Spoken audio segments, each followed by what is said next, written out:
As you can see, this is where we kind of made our cuts. And the reason we cut this right here is that the part of the body will be left there, hold the gas tank in place. That's what the gas tank straps go to. Okay, and that's the evap canister for the gas. And also you can kind of see where we cut it. Okay, and we cut those off down there. And of course we cut the roof off. And we labeled all those wires, that big mess of wires over there. And pretty much from what I can tell you, anything on the passenger side all the way down is pretty much throwaway. It's just lights and stuff. So I saved nothing. This is a 2007 Crown Vic. I don't know if it's different on a different one, but I seen a guy did 08. He said the same thing. And a lot of people cut the windshields out. And I left my windshield in, and I unbolted the entire dash. There's a plastic piece up at the top on the dash. Be up in this area. I popped it off. There's some little 7mm screws in there, and there was some bolts over here on the side. Had to pop some plastic loose to get them. And I think there was a bracket in the middle, and then a couple bolts over there. And the entire dash pretty well came apart.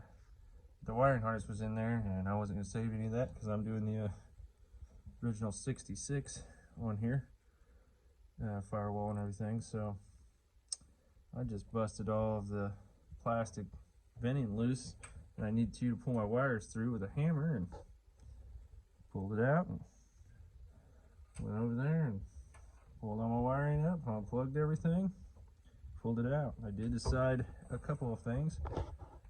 Number one, I'm going to keep the emergency brake,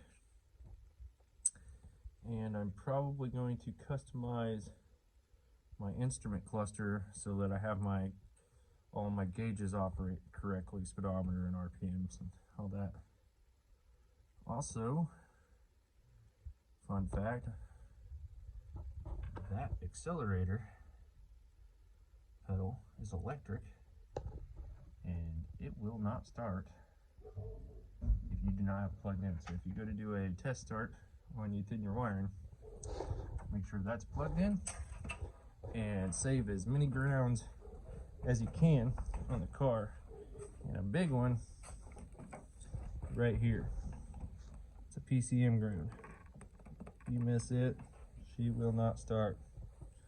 You might have power to everything, but you will not have a ground. So you gotta make sure they have it. So, keeping the overdrive shifter so I can turn my overdrive on and off.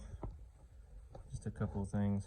I might change some things when I get done, but just so you all can see what's going on. There's the wiring harness, and the big things back there you gotta keep is your fuel pump module. That's behind the back passenger seat. That's for the evaporator. I guess you don't have to keep that. I did. The inertia switch, inertia safety switch, it'll bolt into the trunk on the driver's side. And of course your fuel pump, and then basically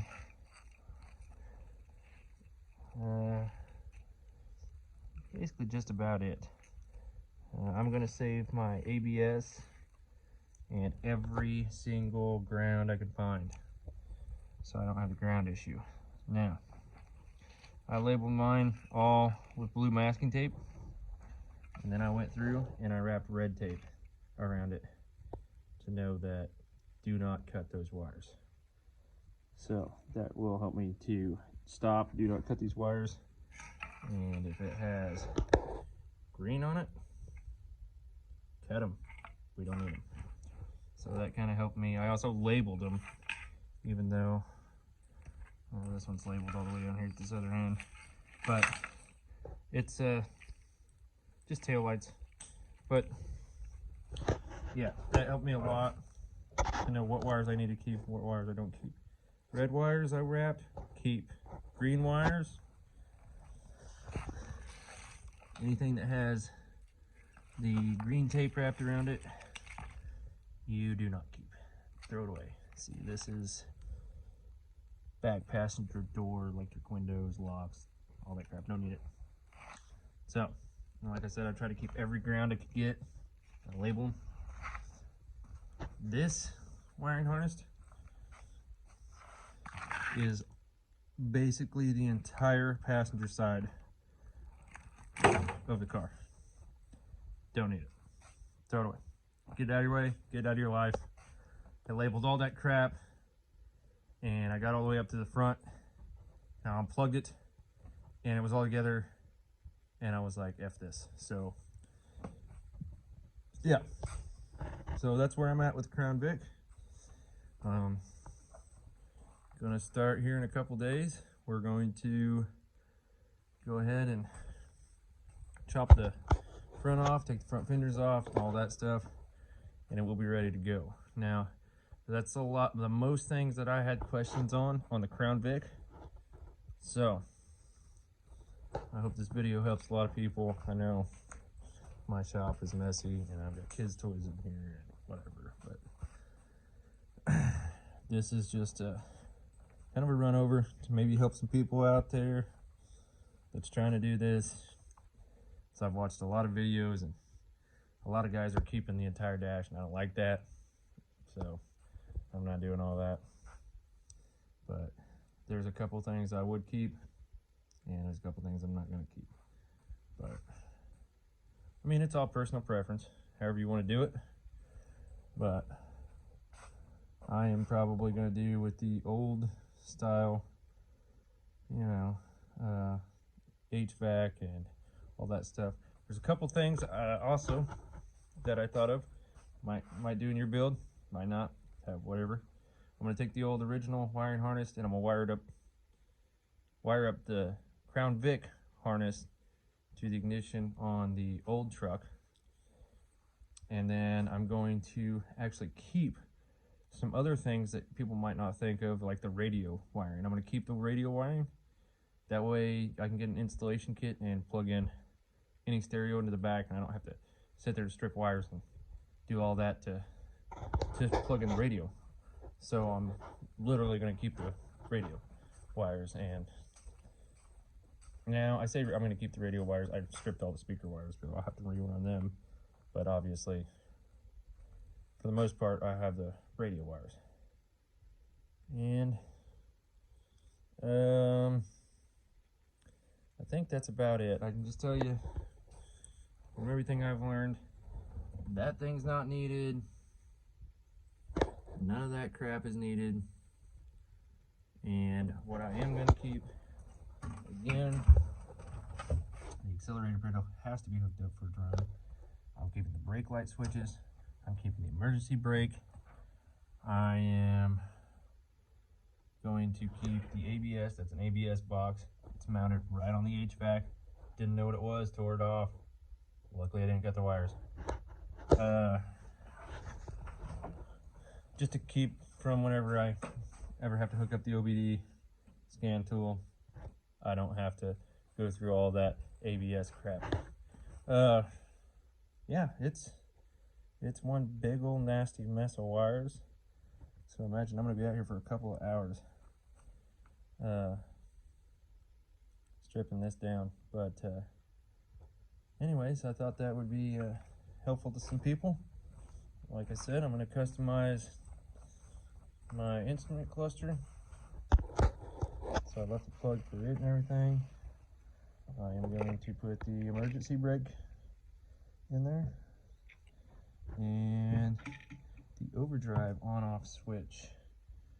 I'm gonna somehow figure out how to wire that in. I don't know if I can Maybe hook it up to a button and hook it up to the dashboard or something. I don't know. We'll figure that out. And then my OBD scanner, since mine was a Topeka State Police car, they cut it off.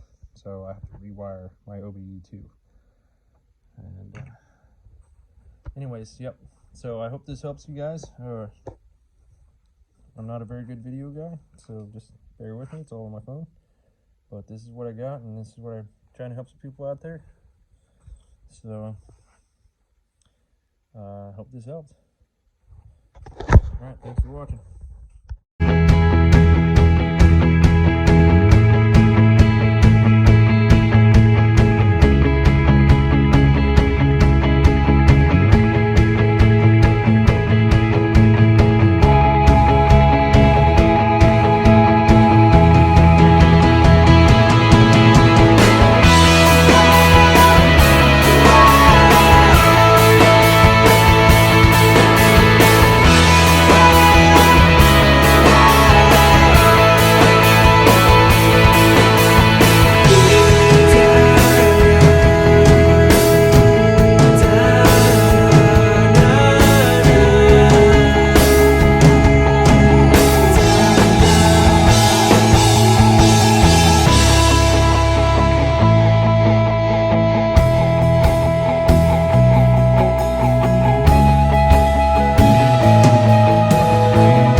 Start success.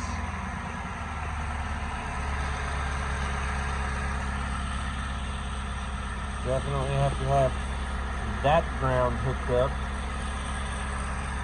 and definitely have to have that ground coming off the PCM hooked up. Not sure if I need these ones hooked up. That's sparking. So, I bet something's running off of them. So, I don't know yet. She runs. There she is, running. Sounds good too.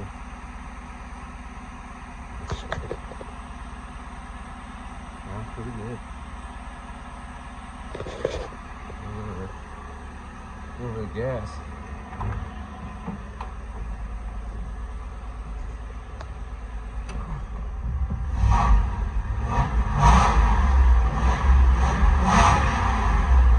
Sounds pretty good. Alright, here we go. Finally got my dash lights and gauges to work, and as many people say, it's a ground. It is not a ground. It is simply when you disconnect the light switch from the original, to use from the original Crown Vic, you lose power. To see if we can get a look at it. Dark green wire back here on the instrument cluster. Not the one that's off of, that's a ground. This wire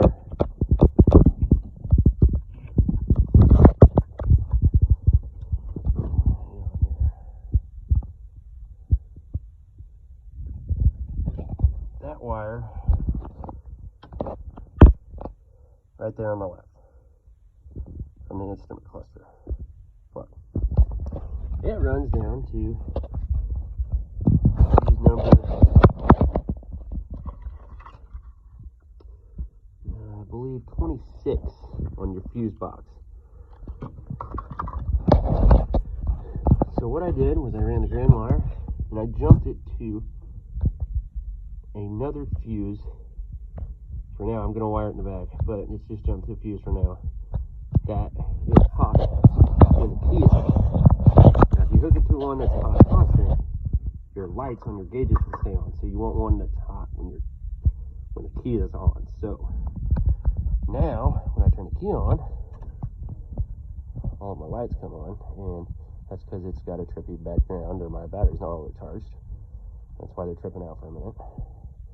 But when you start it up, as you notice, the fuel gauge went up, and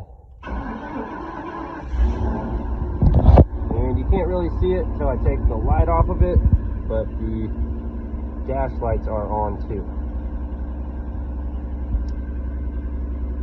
So when it comes to the instrument cluster, it may not be a ground. That being said, this pink wire with an orange stripe is a ground. The black one is obviously a ground. The black one with the orange stripe is a ground. And those could also be problems for your cluster. It's not always a bad cluster, so don't always take it as a bad cluster. I was thinking maybe the cluster went bad, and I finally did enough research that it was literally the green wire on the back.